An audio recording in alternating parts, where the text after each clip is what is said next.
The storm is a white wall. The temperature is -40.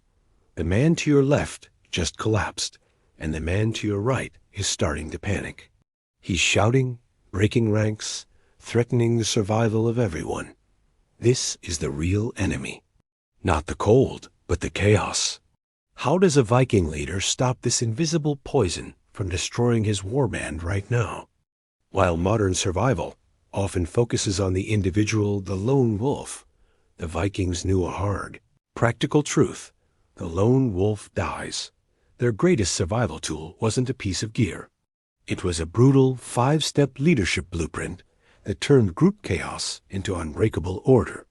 The first step in this blueprint wasn't physical. It was psychological.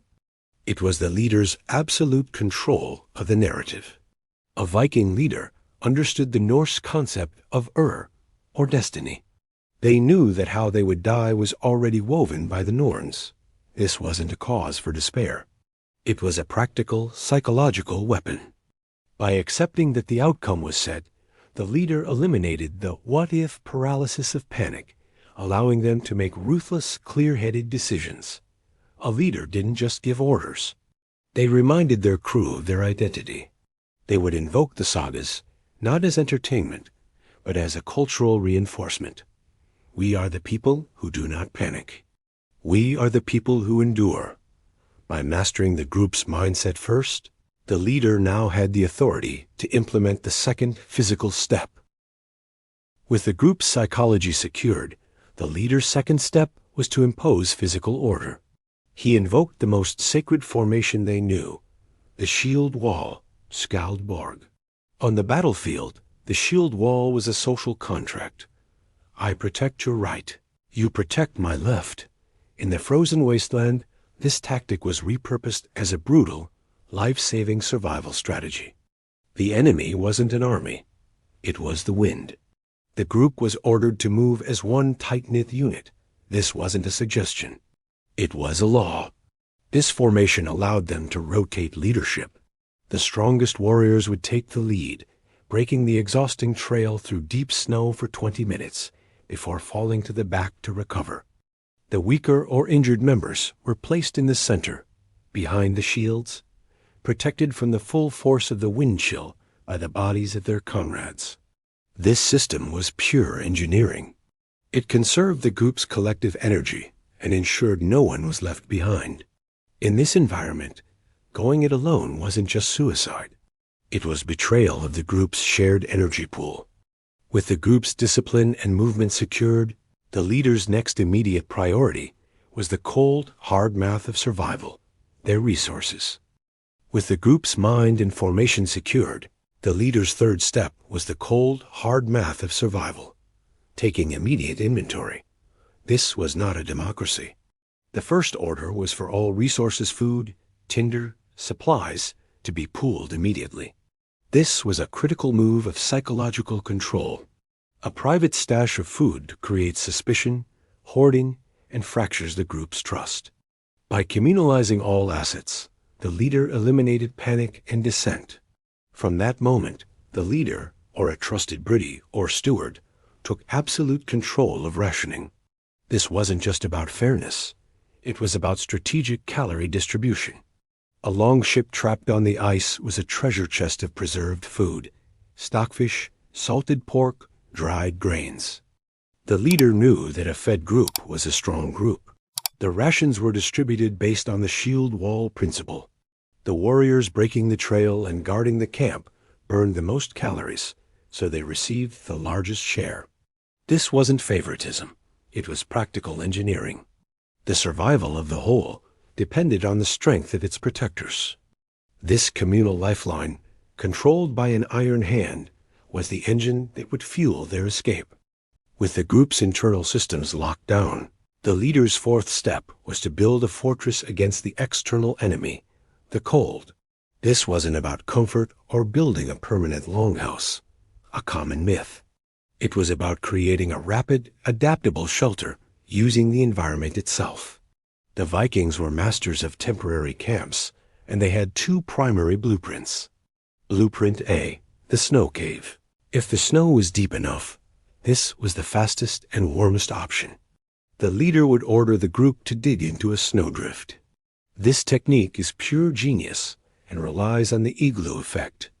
While the air outside might be minus 40 degrees Celsius, the snow itself is a brilliant insulator. A hollowed-out snow cave, warmed only by the body heat of the group, could maintain an internal temperature just below freezing, 0 degrees Celsius, 32 degrees Fahrenheit. This 40-degree difference was the literal gap between life and death by hypothermia. Blueprint B, the lean-to reflector. If the ground was rocky or the snow too shallow, they used the lean-to shelter. But their version was a thermal machine. They would build a simple angled wall of salvaged wood or piled stones, and then build a large, long fire in front of it. The angled wall didn't just block the wind. It acted as a parabolic mirror, reflecting 100% of the fire's radiant heat back onto the crew huddled in between. This wasn't about building a home. It was a rapid, disposable solution, a defensible position against the cold for just one night, to be abandoned and rebuilt the next. Now, with the group's mind, resources, and shelter secured, only one final, terrifying problem remained. They were lost. With the group surviving the night, the leader's final step was to conquer the day: navigation. How do you navigate a vast, featureless expanse of blinding white? The Vikings were master navigators at sea, and they adapted those skills for land.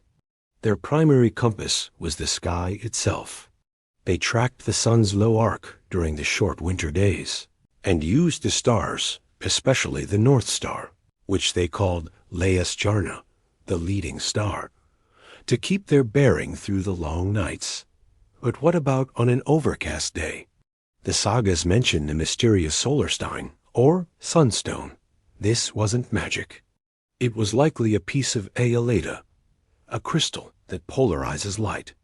By holding it up to the sky, a skilled navigator could find the exact position of the sun even through thick clouds, allowing them to maintain a perfect bearing.